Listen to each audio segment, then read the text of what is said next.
Hello friends, welcome back to movie మంతనాలు. ఈ వీడియోలో ఒక ఇంపార్టెంట్ విషయం మాట్లాడాలి అనుకుంటున్నాను. అదేంటంటే రీసెంట్గా రిలీజ్ అయిన ప్రభాస్ గారి రాజా సాబ్ మూవీలో ప్రాబ్లమ్స్ ఏంటని డిస్కస్ చేసుకుందాం. అయితే అంతకన్నా ముందు ప్రభాస్ గారి మూవీస్ మీద జరుగుతున్న టాక్సిక్ క్యాంపెయిన్స్ గురించి కూడా మాట్లాడుకుందాం. అసలు ఏం జరుగుతుంది? మూవీ నిజంగా అంత బ్యాడ్గా ఉందా? ఆ రేంజ్లో నెగిటివ్ రివ్యూస్ ఇచ్చారు, దట్స్ ఫైన్. కానీ వై ప్రభాస్ గారి మీద నెగిటివిటీ జరుగుతుంది అనేది ఇవాళ చూద్దాం. Before getting into the video, ఎక్కడా నేను ఎవరిని ఇన్సైటింగ్గా మాట్లాడను, బట్ స్టిల్ ఎవరికైనా ఫ్యాన్స్ హర్ట్ అయి ఉంటే క్షమించండి. Let's get into the video. The Raja Saab చిన్న సినిమాగా స్టార్ట్ అయ్యి 400 కోట్ల బడ్జెట్ అని టీం వాడే ఎన్నోసార్లు ఇంటర్వ్యూలో అనౌన్స్ చేశారు. ఈ మూవీని నేను థియేటర్లో 2 times చూశాను. ఎస్, ఈ మూవీలో చాలా అంటే చాలా ఫ్లాస్ ఉన్నాయి, చాలా ఇంప్రూవ్మెంట్స్ కూడా చేయాల్సిన విషయాలు ఉన్నాయి. అలాగే టీం యొక్క నెగ్లిజెన్స్ కూడా చాలా ఉంది. నేను ఈ మూవీని ఏ విధంగా కూడా డిఫెండ్ చేయట్లేదు. I'm not saying it's perfect. ఎంతో ఎక్స్పెక్టేషన్స్తో వెళ్ళిన ఫ్యాన్స్ అయితే ఖచ్చితంగా మూవీ డిసప్పాయింట్ అయ్యే తిరిగి వచ్చారు, అందులో డౌటే లేదు. కానీ మీకు మూవీ నచ్చలేదు అన్నప్పుడు ఏం చేయాలి? నచ్చలేదని మీ ఒపీనియన్ చెప్పాలి, అందులో ఎలాంటి తప్పు లేదు. ఈ యూట్యూబర్స్ సోషల్ మీడియాలో వచ్చే నెగిటివ్ రివ్యూస్ అన్నీ ఓకే ఫర్ మీ. ఎందుకంటే టీం వాళ్ళ ఫైనల్ అవుట్పుట్ మీద కనీసం కేర్ లేకుండా మూవీని రిలీజ్ చేశారు. ఎన్నో సీన్స్ డిలీట్ చేశారు. They deserve all the negative reviews or negative talk. కానీ దెర్ ఈజ్ అ లైన్. మీరు ఒక రెస్టారెంట్కి వెళ్ళారు, అక్కడ నీకు ఫుడ్ నచ్చలేదు, ఏం చేస్తారు? మేనేజర్ని పిలిచి ఫుడ్ బాగాలేదని చెప్తారు, నెక్స్ట్ టైం ఇంప్రూవ్ చేసుకోమని చెప్తారు, లేదా నెక్స్ట్ టైం ఆ రెస్టారెంట్కి వెళ్ళడం మానేస్తారు. అంతేగాని మీకు సర్వీస్ చేసిన వాడిని అండ్ లోపల ఉన్న షెఫ్ని అందరినీ పిలిచి వాళ్ళ ముఖం మీద ప్లేట్ విసిరేసి కొట్టరు కదా. ఈ మూవీ విషయంలో కూడా జరుగుతుంది అదే. Yes, constructive criticism is absolutely important. నేను కూడా అస్సలు సాటిస్ఫై అవ్వలేదు మూవీకి, బట్ వాడు చెప్తున్నంత దరిద్రంగా అయితే మూవీ లేదు. ఈ మూవీలో ఫ్లాస్ కూడా చెప్తాను ముందు. బట్ ఇప్పుడు మనకు ఉన్న టాపిక్ ఏంటంటే అబౌట్ దీస్ టాక్సిక్ రివ్యూవర్స్. మన తెలుగులో కొందరు రివ్యూవర్స్ ఉన్నారు, అసలు ఒక మూవీ కొంచెం బాగోలేదన్నా కూడా కొంచెం కూడా స్పేస్ ఇవ్వకుండా ఆ మూవీని పాతాళంలోకి తొక్కేసేలా రివ్యూ ఇస్తారు. అసలు సెన్సిబిలిటీనే ఉండదు వాళ్ళకి. సరే, తెలుగు వాడిని పక్కన పెట్టండి, మనకున్న స్టార్సే కొంతమంది కాబట్టి వాడికి వచ్చే ఫ్రస్ట్రేషన్ లో చెప్పారు అనుకోవచ్చు. అయితే నార్త్ సైడ్ స్పెషల్ గా మాట్లాడుకోవాలి. నార్త్ లో ప్రభాస్ గారికి ఎంత ఫాలోయింగ్ ఉందో అందరికీ తెలిసిందే. కానీ ఆ ఫాలోయింగ్ అంతా ఆదిపురుష్ మూవీ తర్వాత అంతే దెబ్బతింది. ఆదిపురుష్ టైంలో అయిన డ్యామేజ్ మళ్ళీ రాజాసాబ్ టైం కి రిపీట్ అవుతుంది అనడంలో డౌటే లేదు. బాలీవుడ్ లో కొందరు రివ్యూవర్స్ ఉన్నారు, వీళ్ళందరూ హిందీ రివ్యూవర్స్ అనమాట. ఎంత దారుణంగా ప్రభాస్ గారి గురించి మాట్లాడతారు అంటే చూసే మనకే ఆశ్చర్యం వేసిద్ది. ఇంత ఓపెన్ గా ఎలా హేట్ స్ప్రెడ్ చేస్తున్నారు అని, అది కూడా ఒక యాక్టర్ మీద. ఆ వీడియో చూస్తే ఎంత క్లియర్ గా అర్థమవుతుందంటే వీళ్ళు ప్రభాస్ గారి సక్సెస్ ని అసలు తీసుకోలేకపోతున్నారు అని. వాళ్ళ లాజిక్ ఏంటంటే ప్రభాస్ గారికి బాహుబలి సినిమాకి ముందు at least 300 crores box office collection కూడా లేదు అని. అసలు సౌత్ లో అంత కలెక్షన్ రజనీకాంత్ గారికి తప్ప ఆ టైంకి ఎవరికి ఉందో చెప్పండి. నార్త్ లో కూడా ఒకళ్ళిద్దరికి తప్ప ఎవరికి అంత కలెక్షన్ కెపాసిటీ లేదు. మన ఇండియన్ సినిమా కెపాసిటీని ఇంక్రీజ్ చేసిన మూవీ బాహుబలి, అందులో ప్రభాస్ గారు పార్ట్. సో ఆయనకి దక్కాల్సిన క్రెడిట్ ఆయనకి ఎప్పుడూ ఉంటుంది. ఈ హేట్ అనేది ఇప్పుడు నుంచి కాదు, సలార్ టైంలో షారుఖ్ ఖాన్ గారితో క్లాష్ అయిన టైంలోనే ఈ హేట్ అంతా స్టార్ట్ అయింది. ఈ పిఆర్ బ్యాచ్ అంతా అప్పుడే దిగారు. అసలు సలార్ మూవీకి నార్త్ లో వచ్చిన రివ్యూస్ చూస్తే మనకే ఆశ్చర్యం వేస్తుంది, అంత పోలరైజింగ్ గా ఉన్నాయి ఆ రివ్యూస్. వీళ్ళ హేట్ ఎంత దాకా వెళ్ళిందంటే ఆ మూవీ చూసిన వాళ్ళందరూ చప్రీస్ అని ప్రమోట్ చేశారు లిటరల్ గా. అండ్ కల్కి మూవీలో కూడా ఆ మూవీ కలెక్షన్స్ అంతా అమితాబ్ బచ్చన్ గారు అండ్ దీపికా పడుకునే వాళ్ళే వచ్చాయి అని ఒక నేరేటివ్ ట్రై చేశారు, కానీ అది అసలు వర్కౌట్ అవ్వలేదు. అండ్ నౌ ద రాజా సాబ్. నన్ను అడిగితే మూవీ ప్రమోషన్స్ లో అట్టర్ ఫ్లాప్ అయ్యారని చెప్పొచ్చు. మూవీ ఎలాగైనా ఉండనివ్వండి, ప్రమోషన్స్ అనేవి చాలా ఇంపార్టెంట్. ఎందుకో తెలీదు, ట్రైలర్ 1 అయితే చాలా మీడియాకర్ గా అనిపించింది. ఈ ట్రైలర్ 1 తోనే బాలీవుడ్ లో నెగిటివిటీ కూడా స్టార్ట్ అయింది. మన వాళ్ళు కూడా అదే నేరేటివ్ లో నెగిటివ్ గానే తీసుకున్నారు. బట్ మూవీ సెకండ్ ట్రైలర్ కి కూడా క్లియర్ గా ట్రోల్ చేశారు సో కాల్డ్ రివ్యూవర్స్. ఇంకా మూవీని ఎలా బ్యాష్ చేద్దామా అన్న దానికి రెడీగా ఉన్నారు. I'm pretty sure half of them have not even seen the movie. ఈ రివ్యూస్ అందరికి ఒక స్క్రిప్ట్ వస్తుంది, మూవీలో ఏమేం ఫ్లాస్ ని హైలైట్ చేయాలి అని. మీకు డౌట్ రావచ్చు, వాడు మూవీ చూడకపోతే వాడికి స్టోరీ ఎలా తెలుసు, మూవీలో ఉన్న ఫ్లాస్ ఎలా తెలుసు అని. చెప్తాను వినండి. ఈ రివ్యూ చేసే వాళ్ళందరికీ ఒక స్క్రిప్ట్ వస్తుంది, మూవీలో ఏమేం ఫ్లాస్ ని హైలైట్ చేయాలి అని, మూవీ ప్లాట్ ఏంటి అని, ఎక్కడెక్కడ వీడు స్ట్రెస్ చేసి ఆ మూవీని నెగిటివ్ చేయాలని క్లియర్ గా వీడికి డైరెక్షన్స్ వస్తాయి. రీసెంట్ గా ఒక పాడ్కాస్ట్ లో నేను చెప్తున్న ఈ రివ్యూవర్స్ లో ఒక స్క్రీన్ మీద ఒక ఎక్సెల్ షీట్ కనిపించింది. ఆ ఎక్సెల్ షీట్ నేమ్ ఏంటో తెలుసా? ప్రభాస్ మూవీ పెయిడ్ ప్రోమో అని. ఒక ఫేమస్ హిందీ రివ్యూవర్ పీసీలో కనిపించింది ఈ file. So clearly it means negative campaigning అనేది పక్కా జరుగుతుంది. సో ఈ టాపిక్ నేను ఎందుకు మాట్లాడుతున్నాను అంటే ఇవాళ ఇది ప్రభాస్ గారికి జరిగింది అండ్ నెక్స్ట్ ఇదే థింగ్ అల్లు అర్జున్ గారికి కూడా జరుగుతుంది. ఎందుకంటే ఈ నార్త్ ఇండియన్స్ అందరికి నెక్స్ట్ టార్గెట్ అల్లు అర్జున్ గారే. పుష్ప 2 సక్సెస్ అయితే ఇంకా బాలీవుడ్ డైజెస్ట్ చేసుకోలేదు. రీసెంట్ గా దురంధర్ సక్సెస్ వల్ల పుష్ప 2ని చాలా మంది డిమీన్ చేస్తూ సోషల్ మీడియాలో పోస్ట్ చేశారు. So they ready to run A campaign on Allu Arjun గారు ఆల్సో. అలాగే ఇంకెవరైనా అక్కడ పాపులర్ అవుతుంటే వాళ్ళ మీద కూడా ఇదే జరుగుతుంది. సో అందుకే ఈ ట్రాప్ లో మన తెలుగు ఆడియన్స్ కూడా పడకూడదు అనేది నా ఉద్దేశం. అయితే రాజాసాబ్ ఎందుకు వర్కౌట్ అవ్వలేదు, అసలు ఇందులో ఉన్న ఫ్లాస్ ఏంటి అని క్లియర్ గా మాట్లాడుకుందాం. ఈ అనాలిసిస్ అంతా నేను మూవీలో ఉన్న బొక్కలు వెతకాలని చెప్పట్లేదు, బట్ నెక్స్ట్ మూవీకైనా మేకర్స్ ఇంప్రూవ్ చేసుకోవాలని చెప్తున్నాను. ఆబ్వియస్ గా ప్రభాస్ గారు ఇంకా పీపుల్ మీడియా ఫ్యాక్టరీతో గానీ ఆ టీమ్ తో గానీ అసోసియేట్ అయ్యే ఛాన్సే లేదు అని నాకు క్లియర్ గా అర్థమైంది. నా దృష్టిలో Raja Saab is a wasted potential. Story వచ్చేసి రాజు అనే పర్సన్ ఇంకా వాళ్ళ నాన్నమ్మ కలిసి ఉంటారు. వాళ్ళ నాన్నమ్మ వాళ్ళ హస్బెండ్ ని మర్చిపోలేకపోతూ ఉంటుంది. ఈ గ్యాప్ లో తెలిసేది ఏంటంటే వాళ్ళ తాతయ్య మంచోడు కాదు, వాళ్ళ నాన్నెంని వశం చేసుకుని పెళ్లి చేసుకుని గంగరాజు మీద తోసేశాడు అని. అప్పుడు వెతుకుతూ ఆ మ్యాన్షన్ కి వెళ్తాడు. అక్కడ స్టక్ అయిపోతారు. ఎలా బయటకు వచ్చాడు అనేదే ఈ మూవీ ప్లాట్. మూవీ ప్లాట్ చూస్తే ఆన్ పేపర్ ఒక డీసెంట్ ప్రొడక్ట్ అని మీకు అనిపించవచ్చు. అయితే మూవీకి చాలా పొటెన్షియల్ కూడా ఉంది. మూవీలో లాస్ట్ లో ఉన్న కాన్సెప్ట్ యాక్చువల్ గా స్టోరీకి అవసరం లేదు, కానీ టీమ్ ఆ కాన్సెప్ట్ ని ఇంట్రడ్యూస్ చేశారు, బానే ఉంది. ఈ హెలూసినేషన్స్ గానీ హిప్నాసిస్ గానీ ఇవన్నీ ఎప్పుడు నాకు ఫ్యాసినేటింగ్ గానే అనిపిస్తాయి. ఇమాజిన్ మీరు సడన్ గా ఏదో పనిలో ఉన్నారు, అనుకోకుండా మీరు కళ్ళు మూసుకొని కళ్ళు తెరవగానే మీరు వేరే ప్లేస్ లో ఉంటే ఎలా ఉంటుందో ఊహించుకోండి. అలాంటి టెలిపోర్టేషన్ హెలూసినేషన్ కాన్సెప్ట్స్ నాకు ఎప్పుడు ఇంట్రిగింగ్ గానే అనిపిస్తాయి. సో టీమ్ గనక కరెక్ట్ గా ఆలోచించుంటే ఈ కాన్సెప్ట్ తో పిచ్చి పిచ్చిగా ఆడుకోవచ్చు.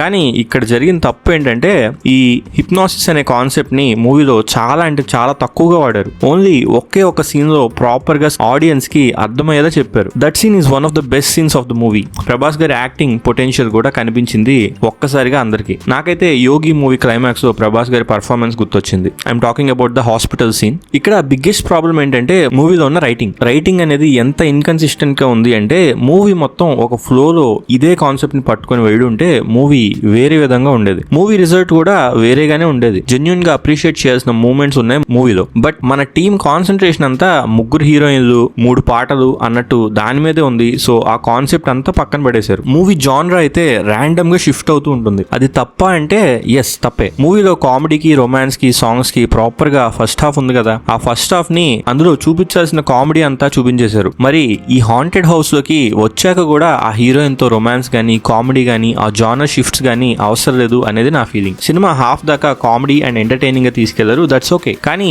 సగం నుంచి అయినా హారర్ ఉండదు కదా, అక్కడ కూడా కామెడీ యాడ్ చేస్తారు. అది కూడా ఆర్గానిక్ కామెడీ కాదు, ఫోర్స్డ్ గా కామెడీ అనిపిస్తుంది. హారర్ హౌస్ లో ఉండి ఏదో పిక్నిక్ కి వచ్చినట్టు చేయడం ఏంటి అనేది నాకు ఇప్పటికీ అర్థం కాలేదు. సరే అది కూడా పక్కన పెట్టేద్దాం. లవ్ ట్రాక్ ఉండడం అనేది ప్రాబ్లం కాదు, దాన్ని ఎలా హ్యాండిల్ చేశారు అనేదే ప్రాబ్లం. ఇది నాట్ ఈవెన్ లవ్ స్టోరీ అనమాట. సెకండ్ హాఫ్ వచ్చాక స్టోరీ యాక్చువల్ గా స్టార్ట్ అవుతుంది. మన టీం తప్పు చేసింది కూడా ఇక్కడే. నాకు ఫస్ట్ హాఫ్ రైటింగ్ లో పెద్ద ప్రాబ్లమ్స్ లేవు. ఫస్ట్ హాఫ్ ఎంటర్టైనింగ్ గానే ఉంది, అదే ఫస్ట్ హాఫ్ టార్గెట్ కూడా. అసలు సెకండ్ హాఫ్ లో ఏం జరగబోతుంది అన్న క్యూరియాసిటీ ఆడియన్స్ లో కల్పించి లాగేశారు first half. That's fine. Back story అయితే రష్డ్ గా వెళ్ళిపోతుంది. ఈ బ్యాక్ స్టోరీ కూడా ఎక్స్టెండ్ చేస్తుంటే ఇంకొంచెం బాగుండేది. అరుంధతి మూవీ గుర్తుందా? ఆ movie back story one of the best back stories of all time in TFI. ఆ ఈరీ ఫీలింగ్ గానీ ఆ హారర్ ఫీలింగ్ గానీ అసలు ఎక్కడ క్రియేట్ చేయలేకపోయారు ఈ బ్యాక్ స్టోరీలో. అయితే నాకు పర్సనల్ గా ఒక చిన్న సాటిస్ఫాక్షన్ ఏంటంటే నాకు ప్రభాస్ గారిని చూస్తే చాలా బాగా అనిపించింది. I loved his performance. Prabhas గారి ఒక్కొక్క డైలాగ్ వర్క్ అయింది నాకైతే. రాధేశ్యామ్ మూవీతో కంపేర్ చేసుకుంటే ప్రభాస్ గారు 100 times చాలా బాగా కనిపించారు స్క్రీన్ మీద. ఒక చోట అయితే లవ్ యూ సీ యూ అని ఒక మాడ్యులేషన్ లో చెప్తారు, అక్కడ మళ్ళీ మాలవికతో ఒక ఫన్నీ సీన్ ఉంటుంది అక్కడ గానీ, అక్కడక్కడ పంచెస్ గానీ అండ్ కొన్ని ఫ్రేమ్స్ లో లుక్స్ గానీ, మొసలి ఫైట్ దగ్గర ఆయన మేనరిజం గానీ ఇవన్నీ నాకైతే వర్కౌట్ అయ్యాయి. మూవీ ఎలా ఉన్నా మూవీలో ఉన్న ఒకే ఒక సిల్వర్ లైనింగ్ ఏంటంటే ప్రభాస్ గారు. పూర్తిగా ప్రభాస్ గారు ఈజ్ బ్యాక్ అని చెప్పలేను కానీ హీఈస్ ఆల్మోస్ట్ బ్యాక్. నాకైతే ఆయన పాత సినిమాలు చాలా గుర్తొచ్చాయి. So I'm happy with his performance. అయితే ఇక్కడ అడ్రస్ చేయాల్సిన ఒక ఇంపార్టెంట్ విషయం ఉంది. ఇది చాలా ఇంపార్టెంట్ థింగ్. అదేంటంటే body doubles in movies. Yes, చాలా కాంట్రవర్షియల్ టాపిక్, బట్ స్టిల్ మాట్లాడుకుందాం. బాడీ డబుల్స్ వాడడం కరెక్టా రాంగా అంటే నేను చెప్పేది నా ఒపీనియన్ లో ఖచ్చితంగా బాడీ డబుల్స్ వాడాలి. హాలీవుడ్ లో పక్కాగా ప్రతి యాక్టర్ కి బాడీ డబుల్స్ ఉంటారు. క్యాప్టెన్ అమెరికా గానీ, థార్ గానీ, సూపర్ మ్యాన్ గానీ, స్పైడర్ మ్యాన్ గానీ ఈ మూవీస్ అన్నిట్లో చాలా షార్ట్స్ లో బాడీ డబుల్సే ఉంటారు. And every single hero I know uses a body double. Double. I'm repeating every single hero. దీన్ని ఎదువరికి డూప్స్ అనేవాడు. అయితే హీరో ఫేస్ కనిపించాల్సిన అవసరం లేనప్పుడు డూప్స్ ని యూజ్ చేస్తారు. That's not a big deal at all. మా స్టంట్స్ మేము చేసుకుంటాం అని చెప్పేవాడందరూ చేసేది ఇదే. నాకు తెలిసి టామ్ క్రూజ్ లాంటి హీరోస్ తప్ప మిగిలిన ఎవ్వరు స్టంట్స్ ఓన్ గా చేయరు. ఎందుకంటే వాడి మీద కొన్ని వందల కోట్ల మనీ రన్ అవుతూ ఉంటుంది. వాళ్ళకి చిన్న ఇంజ్యూరీ అయినా కూడా షూటింగ్ డిలేస్ గానీ, మూవీ పోస్ట్ పోన్మెంట్స్ గానీ, ఇవన్నీ చాలా పెద్ద ఇష్యూస్ అవుతాయి. సో యాక్టర్స్ ని ఎంత వీలైతే అంత ప్రొటెక్టెడ్ గా చూస్తారు షూటింగ్ లో. సో సోషల్ మీడియాలో ట్రోలింగ్ చేసుకుంటున్న వాళ్ళందరికీ నేను చెప్పాలనుకుంటుంది ఏంటంటే డూప్స్ అండ్ బాడీ డబుల్స్ వాడడంలో తప్పే లేదు. కానీ రాజాసాబ్ విషయంలో ఇది కంప్లీట్లీ డిఫరెంట్. చాలా ఆక్వర్డ్ గా అండ్ ఆడ్ గా అనిపించిన విషయం ఏంటంటే స్క్రీన్ మీద ప్రభాస్ గారిని కాకుండా ఫేస్ అతికించి ఎవరితోనో యాక్ట్ చేయించడం. What the hell. నేనైతే కంప్లీట్ గా మూవీ నుంచి డిస్ట్రాక్ట్ అయిపోయాను ఆ షార్ట్స్ చూడగానే. దగ్గర 14 ప్లేసెస్ లో ప్రభాస్ గారి ఫేస్ అతికించి ఎవరినో పెట్టారు. ఓకే, ఐ అగ్రీ, హీరో గారి చేత రిస్కీ స్టంట్స్ చేయాల్సిన అవసరం లేదు. మరి రిస్కీ స్టంట్స్ లేకుండా డిజైన్ చేసుకోవచ్చుగా. అది ఎవరు చూసుకోవాలి? ఫైట్ మాస్టర్ చూసుకోవాలి, డైరెక్టర్ చూసుకోవాలి. ఆడియన్స్ అయితే అంత పిచ్చోడు కాదు ఇలాంటివి చూసి చూడకుండా వదిలేయడానికి. ఆ ఫేస్ రిప్లేస్మెంట్స్ అనేది చాలా కాంప్లెక్స్ ప్రాసెస్. ఈవెన్ హాలీవుడ్ వాడు కూడా క్రాక్ చేయలేని ప్రాసెస్ అది. ఈ షాట్ చూడండి, ఇది ఫాస్ట్ అండ్ ఫ్యూరియస్ మూవీలోది. ఆ టైంలో పాల్ వాకర్ చనిపోయిన తర్వాత మూవీ షూటింగ్ మధ్యలో ఉండడం వల్ల వాళ్ళ బ్రదర్ ని బాడీ డబుల్ గా పెట్టి ఫేస్ రిప్లేస్మెంట్ చేశారు. ఎంత ఆడ్గా ఉందో చూడండి. అంటే హాలీవుడ్ వాడే క్రాక్ చేయలేకపోయిన కాన్సెప్ట్ ని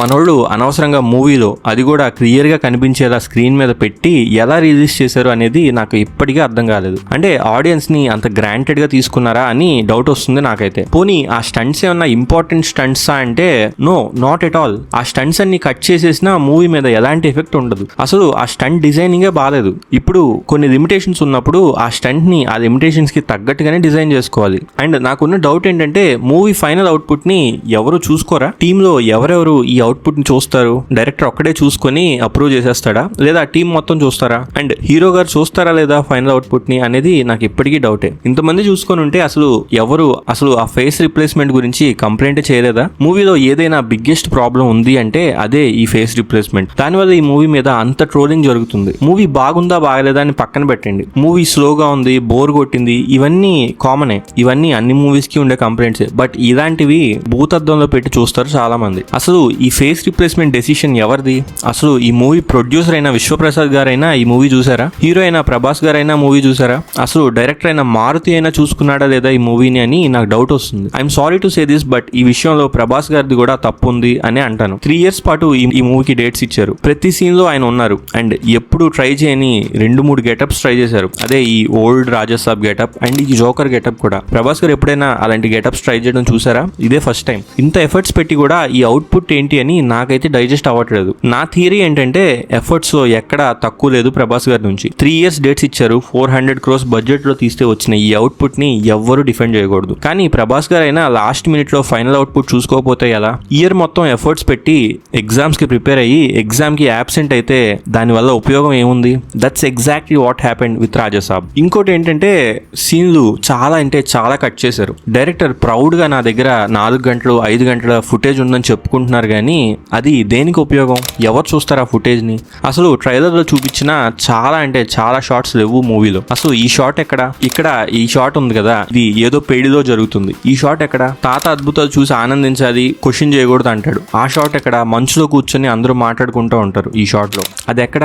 ఈ షాట్ లో తాత వచ్చాడు అని చెప్తాడు ప్రభాస్. ఆ షాట్ ఎక్కడ? ఇలా ఎన్ని షార్ట్స్ మూవీలో లేవో తెలుసా? అసలు ఈ ఓల్డ్ ప్రభాస్ గెటప్ లో ఉన్న సీక్వెన్సే లేదు మూవీలో. మీకు గుర్తుంటే హ్యాపీ బర్త్డే అని ఒక టీజర్ రిలీజ్ చేశారు. ఆ టీజర్ లో ఫస్ట్ చూపించిన లుక్ ఇదే. అసలు మూవీలో హైప్ ఎక్కిచ్చిన సీక్వెన్సే తీసేయాలి అనే డెసిషన్ ఎవరిది అసలు? ఇప్పుడు మళ్ళీ యాడ్ చేసి కొత్తగా రిలీజ్ చేశారంట. It's too late. మన TFI లో కలెక్షన్స్ కావాలి అంటే మూవీ గోవర్స్ అందరూ ఫస్ట్ 2-3 days లోనే మూవీ చూసేస్తారు. మీరు 3 days తర్వాత యాడ్ చేస్తే what about movie talk? Movie talk is completely negative in the first 2 days. కనీసం మిక్స్డ్ టాక్ కూడా రాలేదు ఈ మూవీకి. కనీసం ఈ సీన్స్ యాడ్ చేసి ప్రాపర్ క్రిస్పీ కట్ తో మూవీ రిలీజ్ చేసి ఉంటే మూవీ టాక్ అయితే చాలా డిఫరెంట్ గా వచ్చేది. మూవీ టీమ్ ప్రౌడ్ గా మా దగ్గర 5 గంటల ఫుటేజ్ ఉంది అని చెప్పుకుంటున్నారు అంటే దాని అర్థం ఏంటో నేను చెప్పనా? ప్రభాస్ గారి డేట్స్ కంప్లీట్ గా వేస్ట్ చేశారు అని అర్థం. ప్రొడ్యూసర్ బడ్జెట్ కంప్లీట్ గా వేస్ట్ చేశారు అని అర్థం. ఈ మూవీ వల్ల డైరెక్టర్ మారుతికి పోయేది ఏం లేదు. మళ్ళీ చిన్న చిన్న సినిమాలు తీసుకుంటారు. పీపుల్ మీడియా ఫ్యాక్టరీ కూడా ఎలాంటి ప్రాబ్లం లేదు. వాళ్ళు ఎప్పుడు ఫ్లాప్స్ లోనే ఉంటారు.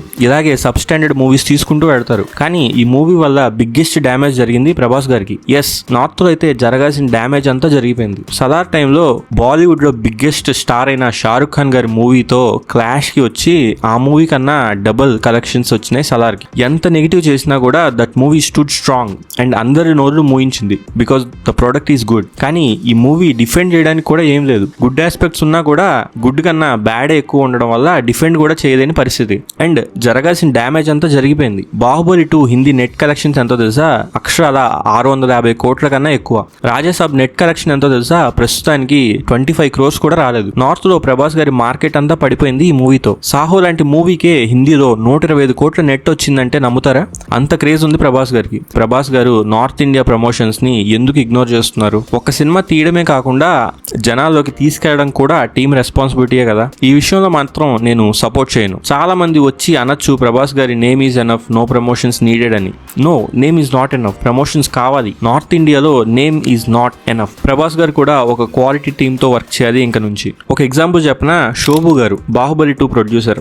ఆయన ఎంత క్వాలిటీ కోసం ట్రై చేస్తారంటే ఈవెన్ బాహుబలి రిలీజెస్ కి కూడా ఆయన మొత్తం తిరిగి ప్రమోషన్స్ కానీ ఇంటర్వ్యూస్ కానీ ఇచ్చారు. అలాంటి క్వాలిటీ పర్సన్స్ తో ప్రభాస్ గారు పనిచేయాలి. మనకి బాహుబలి, కల్కి, సలార్ లాంటి అద్భుతమైన మూవీస్ ఇచ్చిన ప్రభాస్ గారైనా ఇలాంటి టీమ్ తో వర్క్ చేసేది అనిపించింది నాకు. ప్రమోషన్స్ ప్రాపర్ గా లేవు, ప్రాపర్ గా సాంగ్స్ అయితే రిలీజ్ చేయలేదు. నార్త్ ఇండియా అయితే కంప్లీట్ గా ఇగ్నోర్ చేశారు. ప్రాపర్ డిస్ట్రిబ్యూషన్ చేయలేదు నిజాం రీజియన్ లో అయితే టికెట్స్ ఓపెన్ అవ్వడానికే ఎంతో ఇష్యూ జరిగింది. ఇన్ని ప్రాబ్లమ్స్ వచ్చాయంటే ఇది కంప్లీట్ గా టీమ్ ఫెయిల్యూర్ మాత్రమే, ఇంకెవరి ఫెయిల్యూర్ కాదు. మీరు వేరే వాడిని ఎంత బ్లేమ్ చేసినా కూడా టీం అయితే కంప్లీట్ గా ఫెయిల్ అయింది. ఇవన్నీ మేకర్స్ మైండ్ లో ఉంచుకొని ప్రభాస్ గారి నెక్స్ట్ మూవీ అయిన స్పిరిట్ కి ఎలాంటి ప్రాబ్లమ్స్ లేకుండా అట్మోస్ట్ ఫోకస్ తో మూవీ రిలీజ్ అవ్వాలని కోరుకుంటున్నాను. స్పిరిట్ అయితే 2027 March 5th రాబోతుంది and I'm dam excited for that movie. ఆ మూవీతో ప్రభాస్ గారి హేటర్స్ అందరు నోర్లు మూయించాలని కోరుకుంటున్నాను. And that's the video for today. మీకు కనుక ఈ వీడియో నచ్చుంటే లైక్ చేసి మా ఛానల్ సబ్స్క్రైబ్ చేసుకోండి. Thank you so much for watching our video.